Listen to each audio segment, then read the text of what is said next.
Okay, so welcome everybody to another Horizon Scan.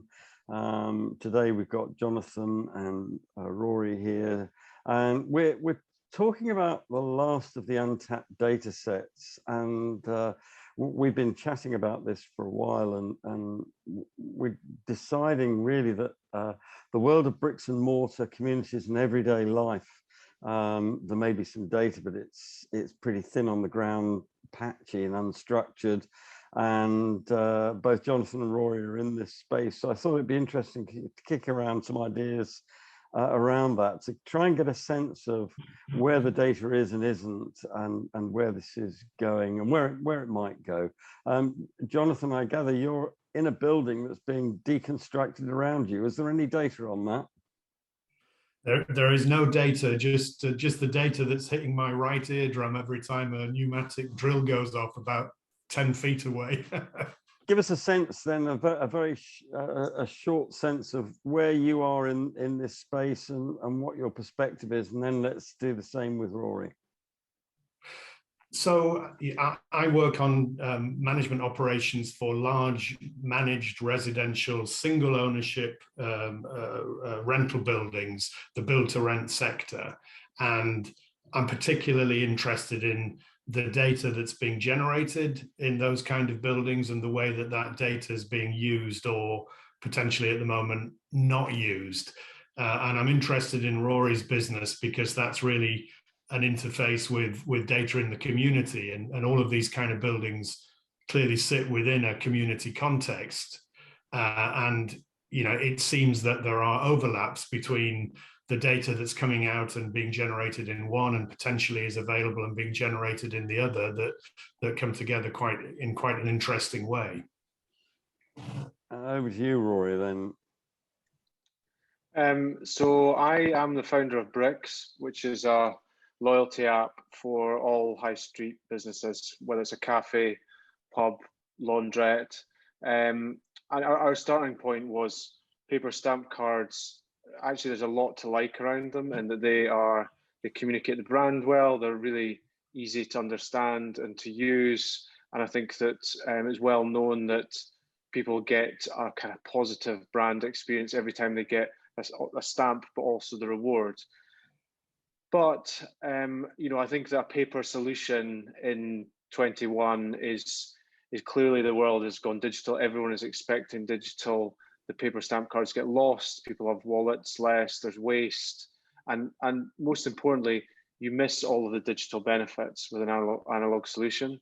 So what BRYKS has done in the first instance is that we've moved the paper stamp card and the stamp card design onto the phone. So the customer has the stamp card on their phone, and each business gets one of these, a brick.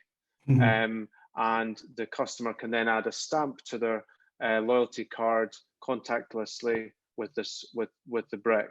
Now, the initial basis of this is around replacing the stamp card, but what we get there is we get a lot of communication channels, a lot of data, and the opportunity to then start create, you know, marketing and engagement tools for the customer. Where do you see the untapped data? Is that in all the people moving about and just not having data on them, or is the data there already? I think, like, at one end, if you look at Tesco's, right, which is probably the extreme end of compared to high street businesses. Like Tesco Club Card, I think, is over 25 years old now, right? So they, you know, very early on saw the value in having data and being able to give personalized promotions or communication, etc. That was 25 years ago. Now, on the high street, you'll get some of the big brands, like say Starbucks, things like that. They've got very strong data-driven propositions, but actually, most of the local businesses that you go to, regardless of what you're buying, there's actually, they have no data, no way of speaking to the customers other than when they're actually in the store. Now, that for me is a huge opportunity to provide these guys with tools that means that they can, basically leveling the playing field, so they have the kind of tools that the bigger guys have. That opportunity overlaps definitely with one of the kind of strategic objectives of running operational management in large build to rent building, which is that, well, a couple of things really is community engagement, loyalty, rewards, and sustainability. So bringing that kind of interface between knowing where people are going to drink their local coffee and buy their local produce, being able to offer rewards for that linked to residency in a building is very attractive. And in terms of sustainability, being able to say to operators of other businesses in the local community that we're supporting loyalty to the area around the footprint of this building with promotions, with loyalty, with recognition of the link between the two assets is part of sustaining local communities. So it's interesting how these things could be linked together in the operation of large residential rental buildings and what you're doing with loyalty and encouraging commerce in independent retail. I think it is really interesting because, ultimately the thing that kind of glues all of these different local businesses together is the community. Mm-hmm. And one of the things that is possible with a digital solution is personalization. So, and that can be done at a very granular level or more at a kind of segmentation level. And it means that you can quite easily provide different loyalty propositions or promotions to different groups, one being a certain residential location, for example.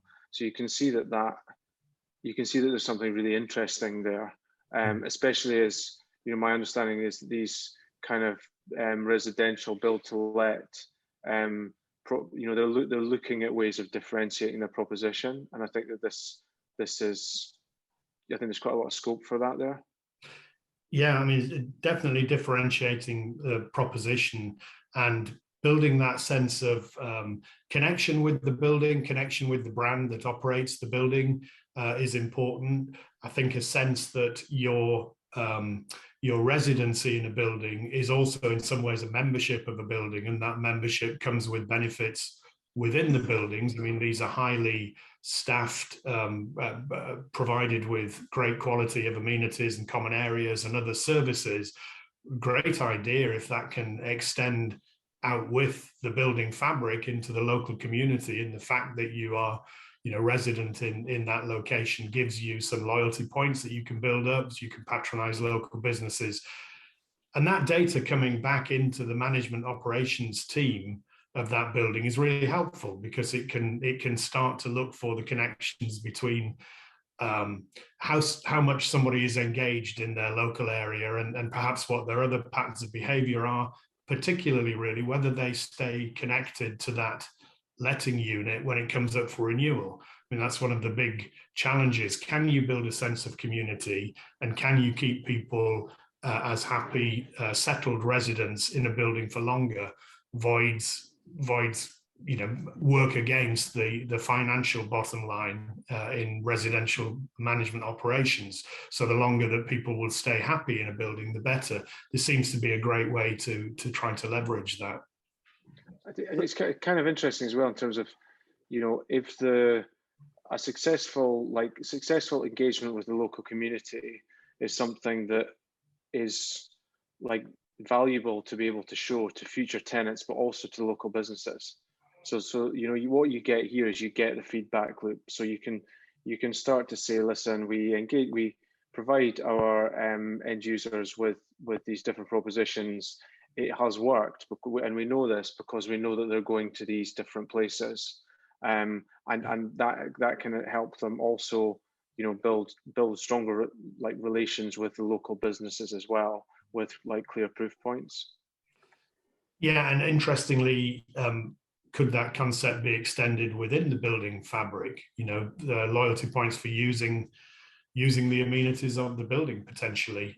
That would also start to yield data about people's patterns and preferences and behaviors in a building. And that's perhaps one of the interesting characteristics of these large build to rent buildings at the moment, that the data that exists tends to exist in functionally driven technology solutions, but it's not really joined up. So there's lots of data coming out of them. And for example, were an operator to engage with BRYKS and introduce a local loyalty scheme, they would get some really interesting data on resident behavior in and around the building.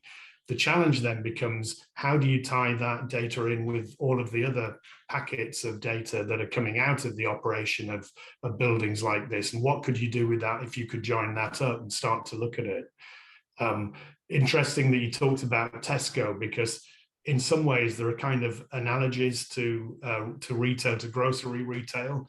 I guess that when it started, it was corner shops and high street shops and a counter and some shelves, and you sold what was popular and restocked it, and you bought hard and sold at a price point you could deliver. And if you got the sums right, you made a profit, and the shop thrived and continued on. And in some ways, that's what some of the operational management of build to rent feels like at the moment. There is an allowance to the management charge, there's allowance to the overhead of maintaining the building, and there's the gross rental yields that are achieved. And as long as those things are in sync, the building is performing as an asset.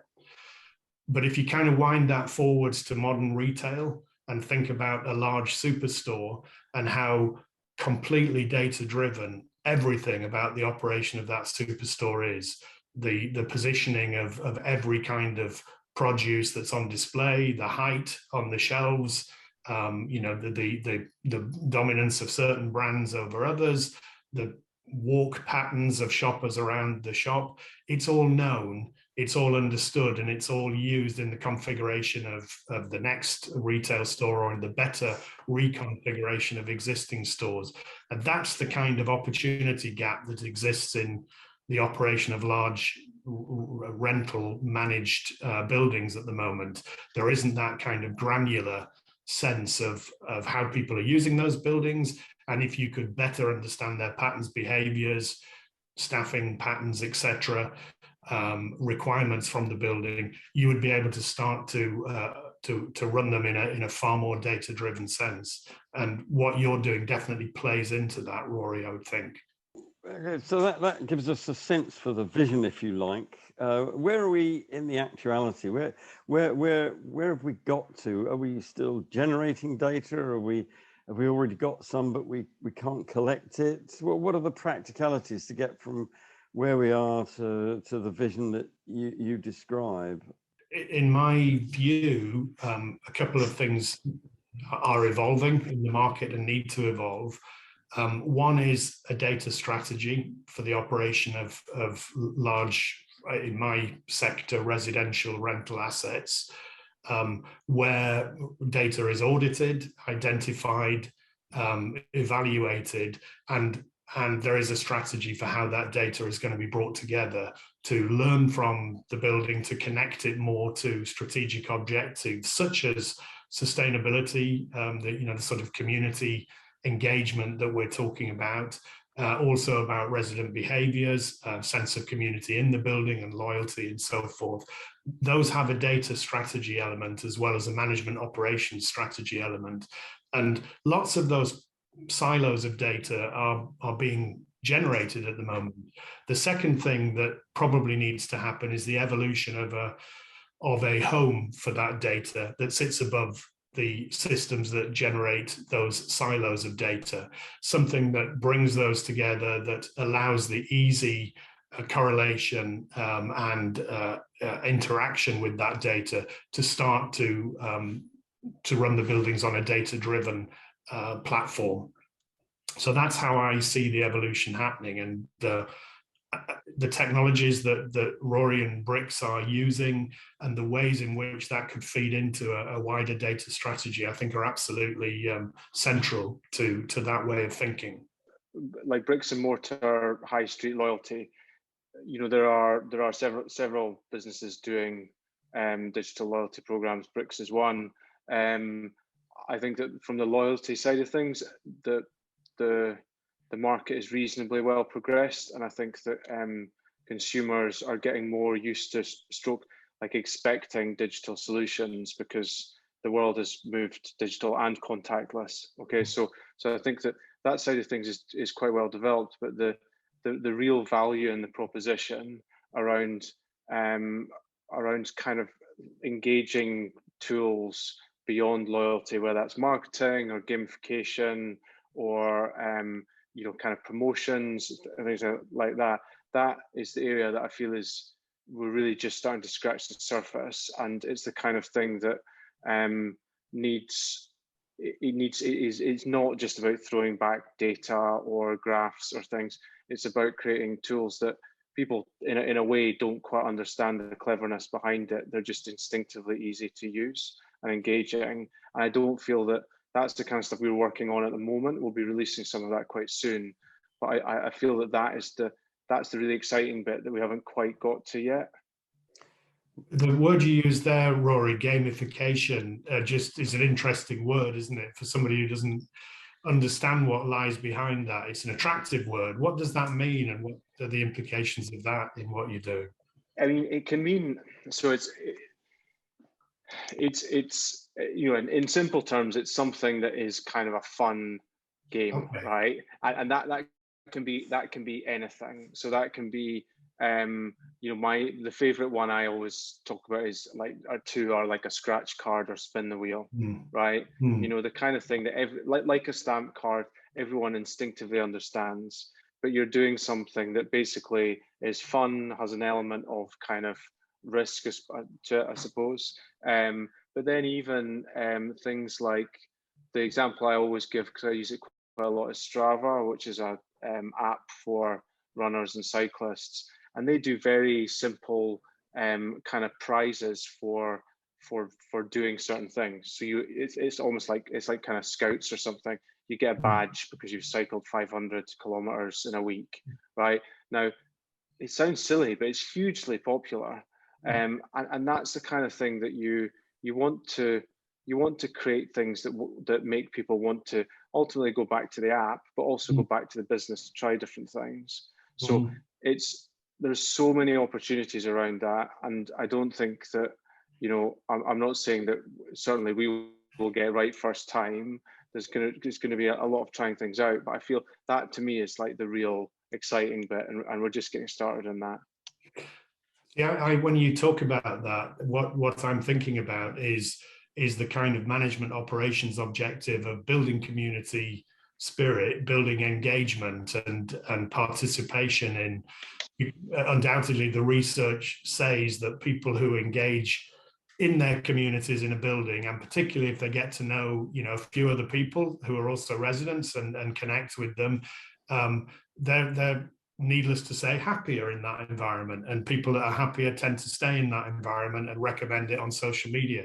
And I love the idea of what you're talking about there in terms of helping to support innovative ways of running community events, or whatever the activity might be. But there's also some recognition of participation and potential reward and gamification of random prizes or built up prizes or what have you, that improves that participation. I think that's it. It's like so there's an interesting point there just around the kind of the community aspect and community building, and it doesn't need to be, you don't need to be giving things away, and things don't need to have a material value, but the simple act of like thanking someone for something, or like in Strava, they very effectively just use, you can give someone kudos. So if they've done an impressive feat of exercise, you just literally give them kudos. It's like a like. And actually, it's like mind-bogglingly addictive. Everyone loves it. Strava's built on it. And you can see that in a building with all of the different users there, if there's a mechanism for just saying thank you to someone else, that could actually be quite powerful. You can then link that to some of the actual more material aspects. So it may be that you get a reward from your local coffee shop because you've bought 10 coffees or whatever. It might be then you can give that to someone else in the building and potentially double it. They get 2 coffees or coffee and a cake. So I think there are things you can do there that may make the kind of initial engagement between people easier as well. And I guess, again, as you're talking, Rory, I'm thinking, I guess if that somebody does like to take coffee at a local coffee shop, for example, you could make that a choice of rewards if you wanted to operate some kind of community rewards program or game orientated incentive. It could be a choice of where you use those rewards, I guess. You either get for yourself, you can give it to someone else in the building, or you can give it to staff in the building, all of that kind of stuff that, you know, that can be very, or it can be charity. You know, I always remember actually, I think it was a Tesco campaign around getting sports equipment for schools that actually, for a lot of people, that can be more powerful than getting something for themselves is to do something for the schools. Well, again, that taps directly into the sustainability objectives for these large residential assets as good members of their community. Again, I see, you know, big potential really to explore those kind of opportunities in large building management in the residential sector, because I think that they're very underexplored at the moment through technology. The objectives are well understood, but how do you make them effective? How do you make them easy? How do you make them fun? And how do you widen participation in them? So I think it's a really good idea. Yeah. So what was listening to your conversation back and forward, there's definitely a sense of an untapped resource here. The data is or isn't there, it can or can't be generated, but in many ways the data is just the enabler. Really, it's tapping into that and building communities. It's the harnessing of the data to build communities where there is more of a sense of shared lifestyle. Those are the things that come out of this strongly. Where would you say, just last question to the two of you, Rory, where would you say we are? Is this another 5 years in the making, 10 years in the making? Oh no, I mean, I think it could be addressed reasonably quickly. I mean, I think that this is against two kind of growth, like clear growth areas, you know, post or near the end of COVID, in terms of like greater focus on local communities.